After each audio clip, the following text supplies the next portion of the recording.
Hai para pejuang Bahati, balik lagi di channel YouTube saya. Saya Dr. Indah Anwar, berpraktek di Morul IVF Jakarta Bunda International Clinic. Bagaimana kabarnya para pejuang Bahati? Mudah-mudahan masih betah di rumah. Pada kesempatan kali ini, untuk mengisi waktu di rumah, saya akan membahas mengenai beberapa masalah dalam penanganan pasangan yang tidak subur. Sebelumnya, kita sudah pernah membahas mengenai apa saja yang harus dilakukan atau harus diperiksa bagi pasangan yang sulit hamil. Pada kesempatan kali ini yang akan saya bahas adalah pemeriksaan hormon baik pada istri maupun pada suami. Sering pada pasangan yang sulit hamil atau yang kita sebut pasangan infertil, kita melakukan pemeriksaan hormon untuk mengetahui masalah ketidaksuburannya. Tidak pada semua pasien kita melakukan pemeriksaan atau tidak rutin dilakukan pemeriksaan, tapi pada pasien-pasien pada istri terutama yang mengalami gangguan haid, itu kita rutin atau selalu memeriksa masalah hormonal. Juga pada kasus-kasus tertentu pada suami kita harus memeriksa masalah hormonal. Pada istri, kita biasanya melakukan pemeriksaan hormon pada saat haid hari kedua atau hari ketiga. Oleh karena itu kita anjurkan untuk datang melakukan konsultasi pada hari kedua atau hari ketiga. Di samping kita melakukan USG, kita akan mengambil darah dari istri untuk melakukan pemeriksaan hormon. Hormon apa saja yang diperiksa? Biasanya kita melakukan pemeriksaan hormon FSH atau follicle stimulating hormone, hormon LH atau luteinizing hormone.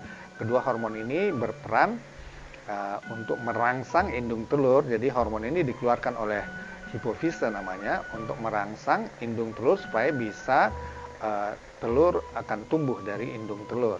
Normalnya setiap bulan wanita tumbuh telurnya di indung telur itu akibat rangsangan hormon FSH dan LH tersebut.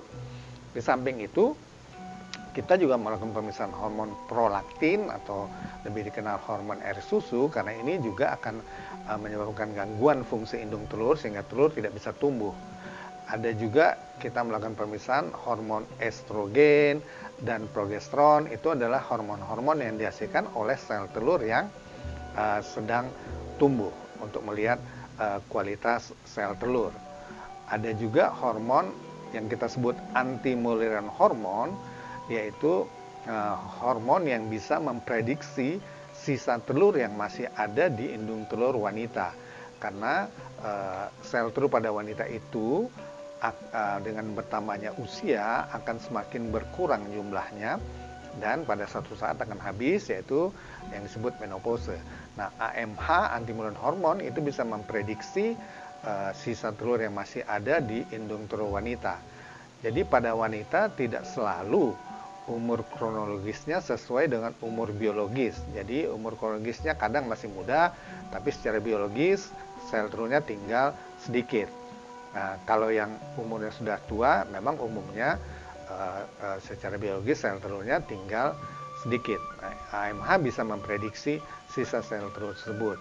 Hormon lain yang kadang kita periksa adalah thyroid stimulating hormone, yaitu hormon tiroid, karena ini juga bisa mengganggu fungsi indung telur sehingga mengganggu siklus haid.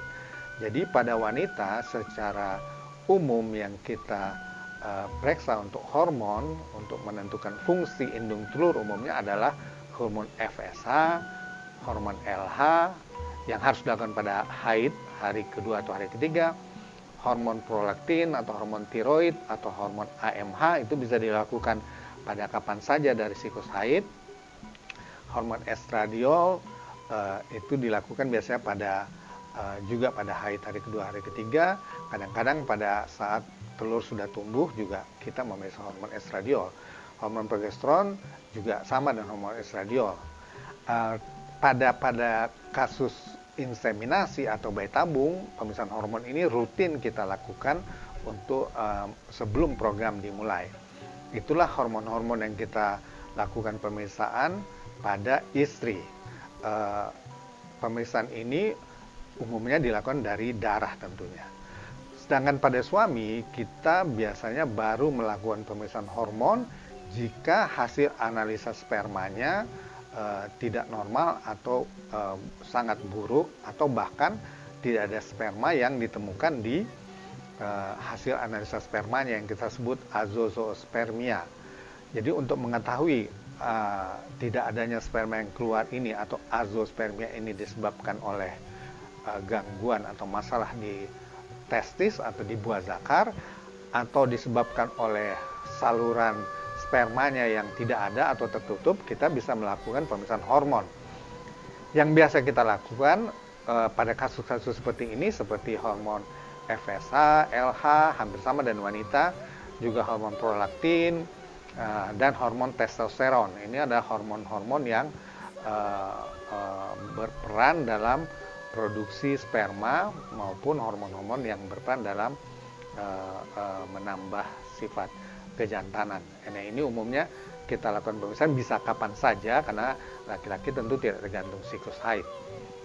Jadi dengan pemeriksaan hormon baik pada istri maupun pada suami, sebagian besar masalah-masalah kesuburan atau infertil itu bisa kita ketahui sehingga kita bisa melakukan pengobatan dengan lebih terarah dan lebih akurat, dengan harapan hasilnya tentu akan lebih baik, dan kita juga bisa menentukan strategi pengobatan yang tepat baik pada suami maupun pada istri.